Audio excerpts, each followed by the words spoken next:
Problema to. Pag binuksan ko ang mata ko, hindi na ako makatulog. Nasobra yata ako ng tulog kanina. Ayoko na. Hindi ko na kayang kumain. Mabuti pa si Doraemon. Nananaginip. Ako hindi makatulog. Wow! Ang ganda, ang daming stars. Mabuti pa, mamasyal muna ako. Ibang klase. Ganito pala katahimik ang buong lungsod kapag natutulog ako. Ang gandang experience. Hoy, di kasi Ugi! Hi, Nobita. Ano ba tinitignan mo?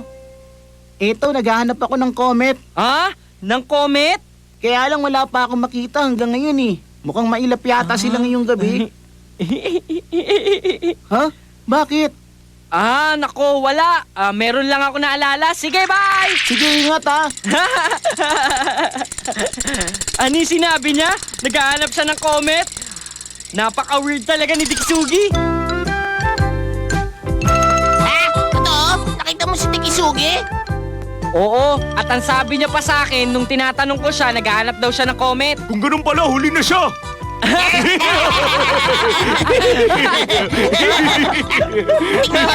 Ay, si Tikisugi! Hoy! Tikisugi! Halika! May sasabihin ako sa'yo! Ano yun? Ganito kasi, alam mo, naintindihan ko ang nararamdaman mo. Kaya lang, nakadaan na kasi ang Halley's Comet eh. Oo. Tungkol ba sa comet? Hmm? Hindi naman yung Halley's Comet ang hinahanap ko kagabi. Oh? Ha? Bakit meron pa bang ibang comet, ha? Oo naman oh. Oo! Maraming comet sa space, hindi nga yung mabilang eh. Sa loob ng isang taon, inaasahan na merong comet na muling daraan. At syempre, iba pa yun sa Halley's Comet. Alam ba ninyo, yung mga ibang comets, masyado silang maliit. Kahit nga malapit na sila sa Earth, hindi natin sila madaling makikita. Kaya nga kagabi, nagpaka-comet hunter ako eh. Oh, Comet Hunter? Oo, yung comet hunter ay tao nakakadiskubre ng bagong comet. Kung ganon, posible talaga na makakakita ka ng comet, Tikisugi? Oo, kasi meron akong telescope. At kapag napatunayan ng Astronomical Observatory na nakadiskubre ka ng comet, ipapangalan nila yun mula sa'yo. Wow! Ang totoo nga, marami ng Japanese na sumikat. Katulad ni Honda, Ikitani, at marami pang iba. Ang dami mo talagang alam! Di naman, talaga lang kasing mahilig ako magbasa ng books.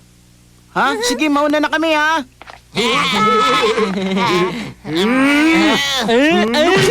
Nagmukha kaming mga engot ang dahil sa'yo! Oo nga, palibasa kasi napakaingot mo! Ang hirap talaga maging isang taong walang alam gaya mo, Lubito! Oo nga, napakamangmang mo! Halika na nga! Iwanan natin ang batang yan na walang alam! Nakakainis talaga! Oo, maghanap na tayo ng comet! Doraemon! Doraemon! Anong problema? Gusto ko makadiskubre ng Nobitas Comet! Ano ba pinagsasabi mo? Imposible yan. Masyado maliit ang tsansa na makadiscover ka ng comet. Kung meron man, maraming hirap ang pagdaraanan mo. Ang paraan kung paano tayo makakadiskubre ng isang comet! Huh?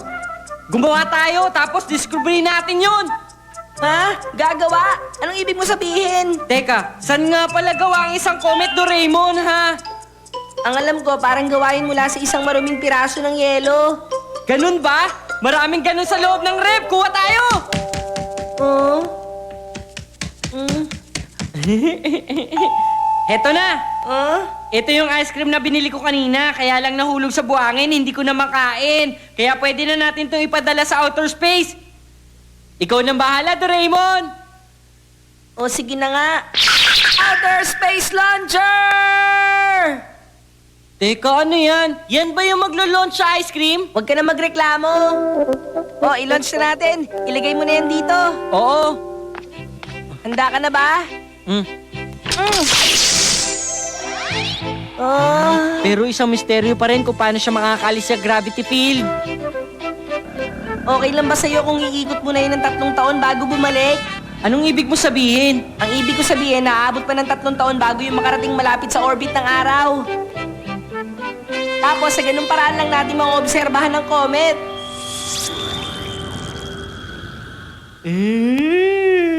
Ganun ba? Okay yun! Sa loob ng 3 taon, makikita rin natin ang Nobitas Comet! Ang galing! Kailangan ko na madiskubre agad to para mapaalam sa observatory. Ano yun? Saan? Patingin nga! Alam ko na! Para kasi isang malaking vacuum ang outer space, kaya nag-evaporate ang ice drop na inilaunch natin! Ha? Pero bakit? Ah! Saka bakit yung Halley's Comet hindi naman nag-evaporate? Hindi mo yung pwede ikumpara doon. Alam mo kasi, Nobita, gawa sa kilo-kilometrong yelo ang Halley's Comet, kaya hindi yun matutunaw. Ano kaya kung bumili tayo ng 10 kilometrong bloke ng yelo? Meron ka bang alam na tindahan na nagbebenta ng ganon? Kaya nga tigilan na natin to, matulog na tayo. Hinadok na ako. Sinubita talaga, oh. Alam ko na! Ano na naman yon? Makinig ka, may maganda akong ideya. Hindi naman kailangan maging comet yun, di ba? Pag nakadiscover tayo ng bagong star, papangalan sa atin yun. O tapos? Kaya naisip ko, gumawa tayo ng moon number 2. Moon number 2? Ang bihira. Ano na naman bang naisip ni Nobita? Doraemon, ano yun? Maganda nga yung naisip mong yan. Naisip ko kasi okay lang naman siguro kahit maging 2 ang buwan ng Earth. Ang planet Mars nga, 2 ang buwan eh. At ang planet Saturn naman, 17 lahat ang satellites nila. Ang dami pala. O, nakita mo na? Maganda yung naisip kong ideya. Biruin mo yun. Isa pala akong ngenyo. Ang galing ko! Ano? Isa kang henyo?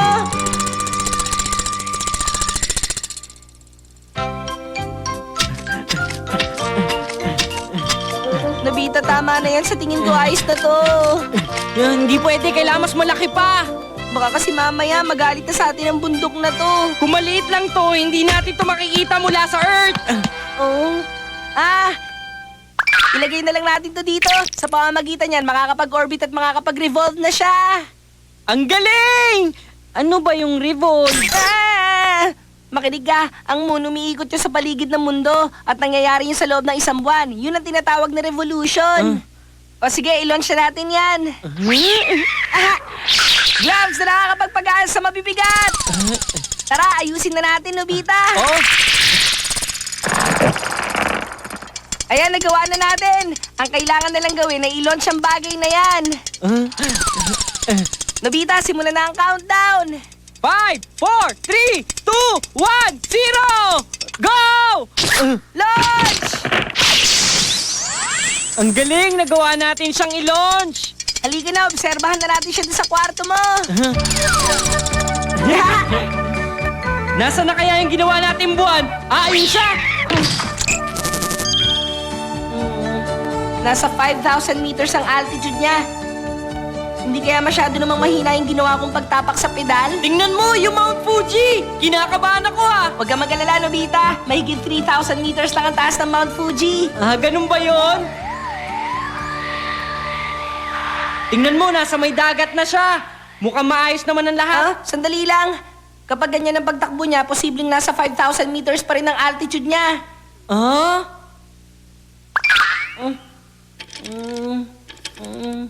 Naku po, may problema! Tatama siya sa Himalayan Mountain Range! Kailangan mailagay natin sa 10,000 meters ang altitude niya! Ayan, nasa 10,000 meters na. Naku po, gawin na lang natin ang 50,000 meters! Ay, salamat naman! Hindi maaari! Masyado na malayo, hindi na makita! Pero kailangan maging ganyan talaga siya kataas. Wala na bang ibang paraan? Paano mo siya maobserbahan kung gano'n siya kalayo? Oo na, alam ko na yan. Ang kaso nga lang... alam ko na! Meron na ako naisip na paraan para dyan! Talaga, Doraemon? Oo, Nobita!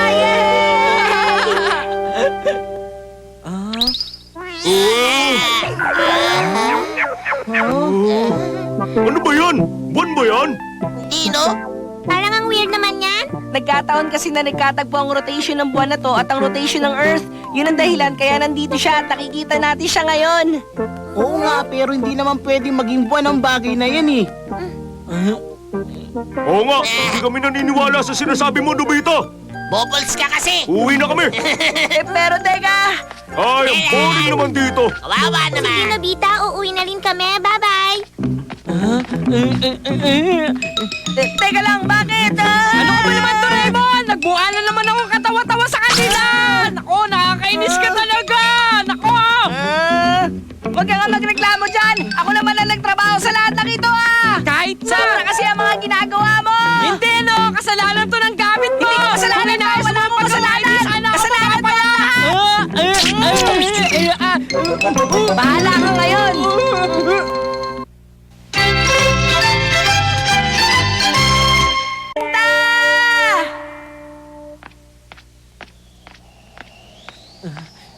Ang lamig naman. Grabe talaga yung si Mami. Paano niya nagawang utusan ako sa ganitong kalamig na panahon?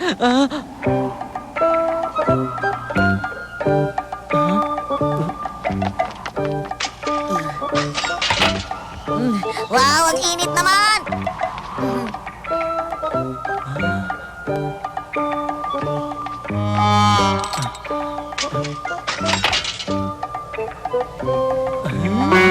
Naku po! Lagot ako kay Mami, nagastos ko yung pera! Ilabas mo yun! Ibalik mo sa akin ang pera! Pero imposibleng maibalik sa akin yun. Ay, mali yung ginawa ko. Ano sasabihin ko kay Mami? Nahulog ko yung pera, merong kumuha sa pera, binigay ko yung pera. Siguradong hingin sa akin yung pera. Paano yan ngayon?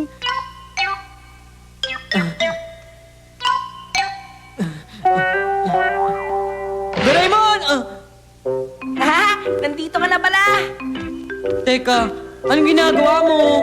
Naisip ko ibenta yung mga hopya munggo ko. Ang dami ko kasi nabili. Hindi kasi ito pwedeng basta na lang itago. Masisira kasi. Ito ang makinang bumibili at nagbebenta. Makakabili ako ng kahit anong mula rito. Ha? Merong lumalabas na pera?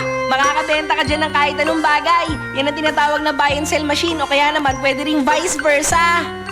Itong kape na to, pwede mo ba tong ibenta dyan? Nagamit ko kasi yung perang pamalengke ko eh. Ganun ba? Ba't hindi mo subukan? Eto, ibibenta ko na!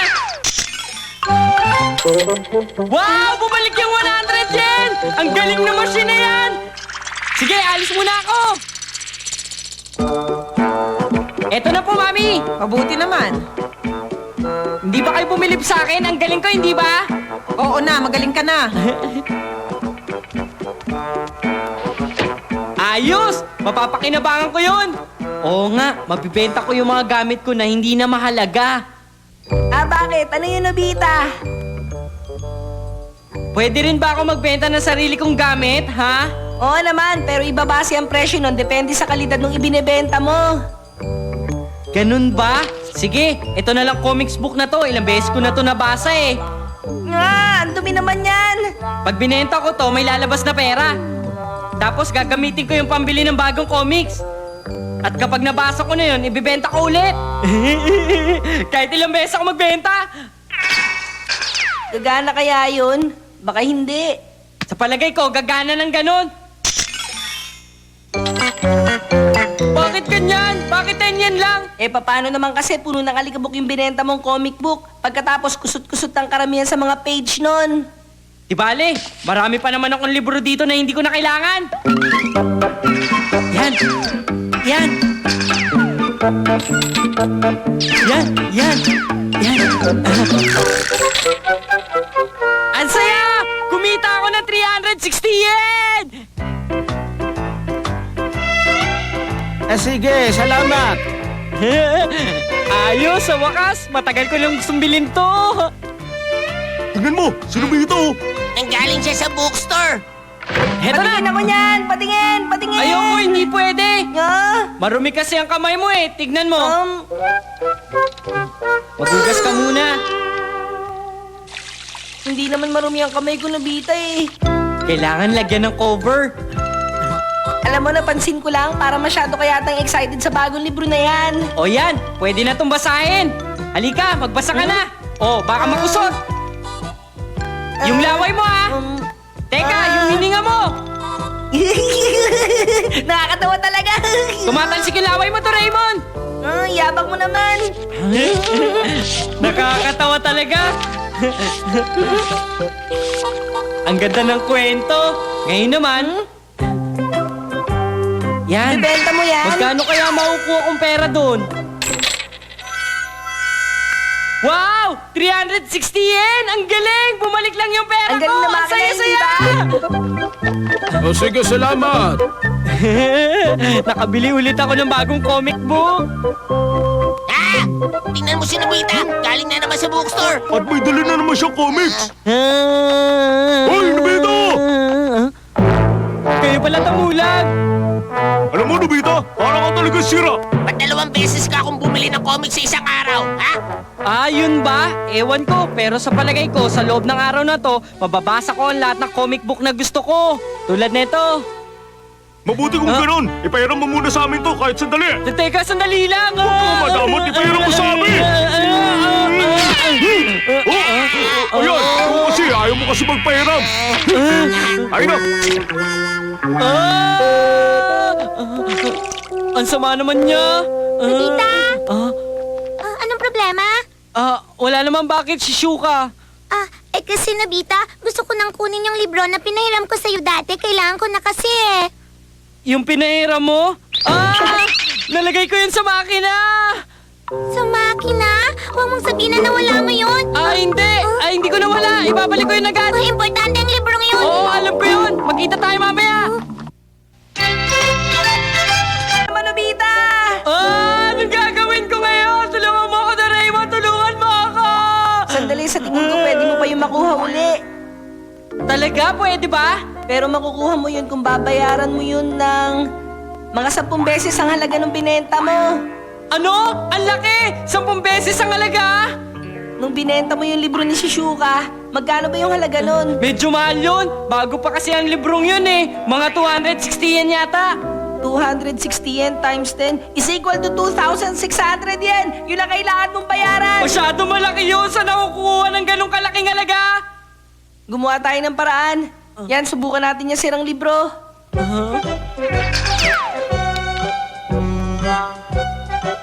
Naku, 1 yen lang. Paano na to ngayon? Wala na talaga akong pag-asa. Bakit naman kasi ako ganito? Bakit wala akong kwenta? Malas pa! Ano ka ba? Tumigil ka nga. Alam ko na. Sandali lang ha.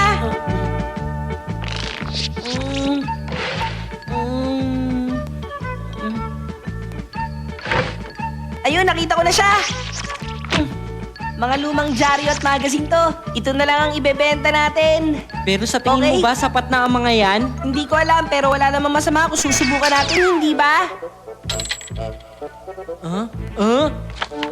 Ano to? Ba't nagbabasa ng ganito si Daddy? Wala na tayong panahon!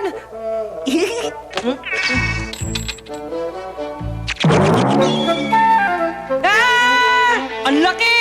Tatlong 1,000 yen! 3,013 yun ang kinita natin. Hindi ako makapaniwala. Ang laki ng kinita natin! Ang galing! Paano nangyari yun? Basta problema ko! Pasensya ka na kung ngayon ko lang naisoli ito. Ito na ang libro mo. Ayos, nagawa ko na naman makalusot. Ano naman yung binubulong mo? Wala. Huwag mo akong pansinin. Bahala ka na nga.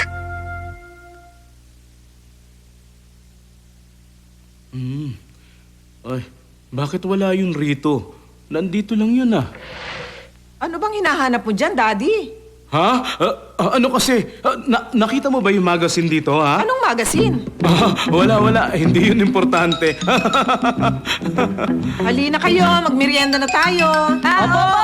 Wow, hopyang mundo! Nakakapagtaka. Mga lumang dyaryo at magazine lang naman yun Bakit ganun kalaki?